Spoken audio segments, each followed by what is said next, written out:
This video is going to walk us through how to find area and perimeter of squares and rectangles when our side lengths are irrational. So let's review how to find area and perimeter of rectangles and of squares. You guys have already learned this to be able to find perimeter and area when your side lengths are rational. So when you have whole numbers for your length and width.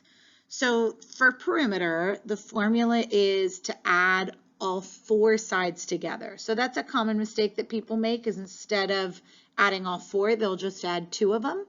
So you can add 13 plus 4 and then take that answer and double it. You could add 13 plus 4 plus 13 plus 4, and that would also give you the perimeter. The formula for perimeter is twice the length plus twice the width. So we can also find this by doing 2 times 13, which is 26, plus 2 times 4, which is 8, and that would give me 34 inches. Area of either a rectangle or a square is just length times width. So for area, I would multiply 13 times 4. And that would give me 52. And then my unit for area is inches squared. Okay, for a square, you can apply these same formulas, but what makes a square special is that all four sides are the exact same measurement. So when I'm finding the perimeter, I can actually just do 4 times whatever the side length is. So in this case, 4 times 7, which is 28. So 28 feet would be the perimeter. And then for the area is length times width. Well, if the length and width are the same thing, we can just take the side length and square it. So if I take 7 times 7, I would get 49, and my unit would be feet squared. So what we are going to focus on when we talk about perimeter and area for this unit is when the side lengths are irrational. So to find the perimeter, I can still apply the same formula, but I'm going to have to simplify these radicals. So the perimeter would be twice the length. And it doesn't matter which one you consider the length and which one you consider the width, because we're adding them together anyway. So, and then twice 3 square root 8. So how do we take a square root and we double it? When you multiply numbers times radicals, you're only multiplying coefficients, and then you're only multiplying numbers that are underneath the radical. So when I multiply 2 times 2 root 98, it would just become 4 root 98. And then same for 3 root 8, it would become 6 root 8. You're only multiplying the 2 by the coefficient, not by the number underneath the radical. So now I can't add these together since these are not like terms, so I would need to simplify both of these. So we can break 98 down into 49 and 2, and then 49 is 7 and 7, and then 8 would be 4 and 2, and 2 and 2. So for the perimeter, I'm going to write it over here, but the 7 is a couple, so it would go in front with the 4. So I would get 28 and then a single 2, plus 6 times 2, because I have a pair of 2's, would give me 12, and then my single 2 would go underneath. So now for the perimeter, I can actually add these together since these are like terms.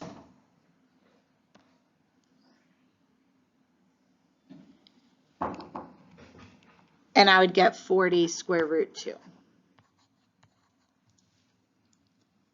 Okay, then for area is the length times the width.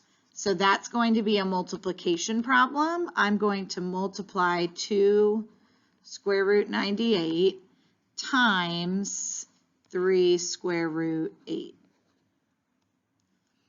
So again, when we're multiplying, we're allowed to actually just multiply these together.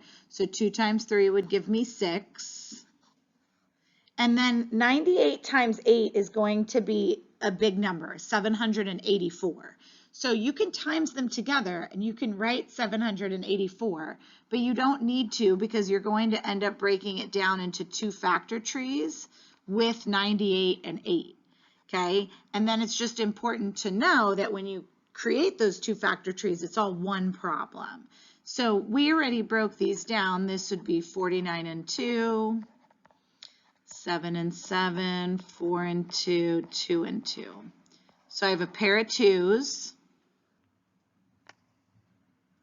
I have a pair of 7s, and then I also have this pair of 2s.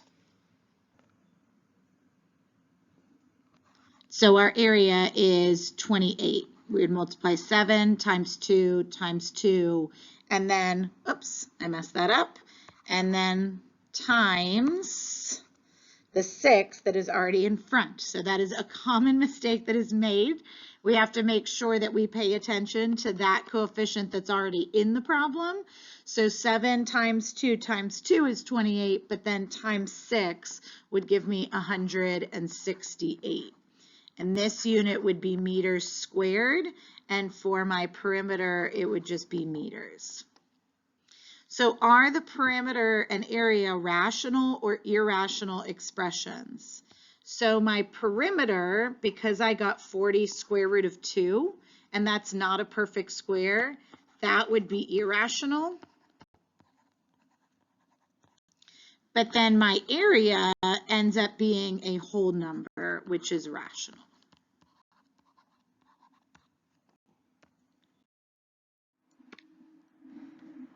So example 2, we are looking at perimeter and area of a square, okay? So for perimeter, when we are finding perimeter of a square, you can continue to just add all 4 sides, 15 root 2 plus 15 root 2 plus 15 root 2 plus 15 root 2. Or because all 4 sides are the same, you can multiply it by 4. So when I multiply, I would only multiply that by the coefficient, which would give me 60, and then it would stay square root of 2. And then square root of 2 doesn't simplify. So once you've checked to make sure that it doesn't simplify, that's just your final answer. So this would be 60 root 2 centimeters. For the area is length times width. So 15 square root of 2 times 15 square root of 2. So when I multiply these, I'm only going to multiply the coefficients together. So 15 times 15, and then the radicals together. So I would get 225, and then square root of 4. Now, hopefully you can recognize this, that square root of 4 is a perfect square. If you don't recognize that and you break it down, that's fine too. You just get 2 and 2 and you only have couples. So we would just multiply 225 times 2, which is 450 centimeters squared would be my area. So are the perimeter and area rational or irrational expressions? So the perimeter is irrational. Again, because it's not a perfect square, this would be a non-terminating and non-repeating decimal. But for my area, because I ended up with a whole number, that would be rational. For example 3, we are determining the side lengths of a square, and it does tell us that it's a square. Determine the side lengths given that you know the area, okay? So area is found by doing length times width, or if it's a square, you can just take the side length and square it, and that would give you the area, okay? So area is equal to the side length squared. So if the area is equal to 16, the question is, what 2 numbers can I multiply together to get 16? So hopefully you know that that's 4 times 4. If you don't know that it's 4 times 4, then to find it, I can take the square root of 16, and that would give me 4 and 4. So the side length is 4 centimeters. So for number 3, it's a little bit trickier. What two numbers are going to multiply to be 92? Well, if I take the square root, that means the square root of 92 times the square root of 92 is equal to 92. So my side length is square root of 92. However, we're not sure if this is simplified yet, so we would want to create our factor tree for the square root of 92. So we can break this down into 46 and 2, then 23 and 2. So this would be a pair of 2's and a single 23. So my side length would be 2 square root 23 inches. And we can check this. We can multiply 2 square root 23 times 2 square root 23. We would get 4, and then 23 times 23 is going to be a perfect square of 529. So this just is 4 times 23,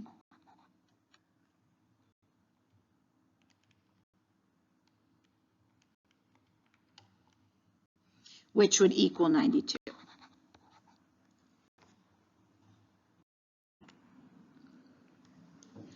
Example 4, we're calculating the perimeter of a square with an area of 121 units squared. So this is similar to the last problem where we need to figure out what the side length is first, and then we can find the perimeter using the perimeter formula. So if I know that the area is 121, I can take the square root of that, and that will give me that the side length is 11 units. Okay, and you can check it. 11 times 11 would give me 121. Then for the perimeter of a square, it would be 4 times the side lengths. So to get the perimeter, I can multiply 4 times 11. And so the perimeter is equal to 44 units. And then the follow-up question, is that a rational or an irrational number? This would be rational.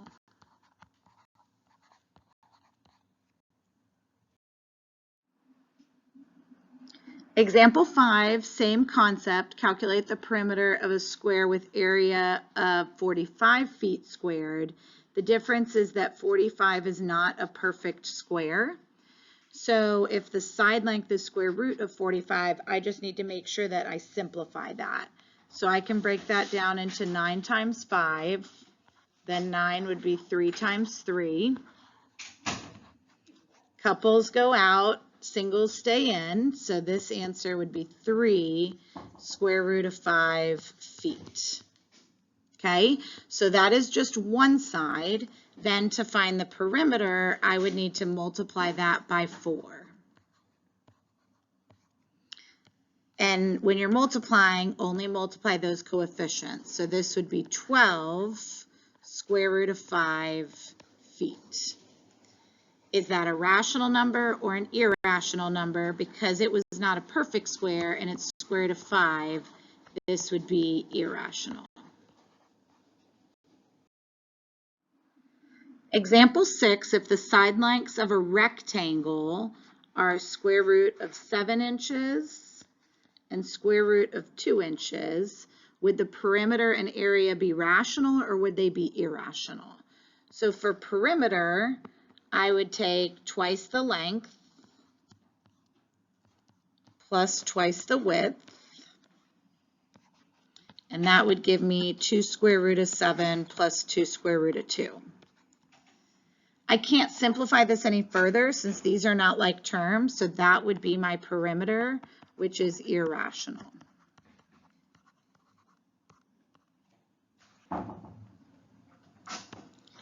For the area, I would multiply length times width. So I would do square root of 7 times square root of 2.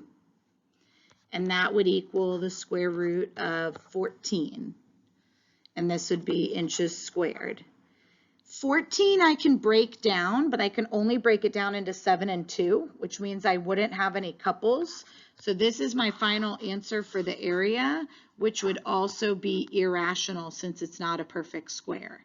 So this is an important example because up to this point, we've only looked at areas that are rational, but the area of a rectangle does not always have to be a rational number. It can sometimes be irrational. So for our last example, it's asking us the same thing. If I give you these two side lengths of a rectangle, would the perimeter be rational or irrational, and would the area be rational or irrational? Now, we have not talked about up to this point how to multiply things together that look like this. So we would multiply 4 times the square root of 3 times 4 plus the square root of 3. But we can actually type this into our scientific calculator in Desmos, and it will give us 13. So that means that the area is 13 feet squared, which is rational.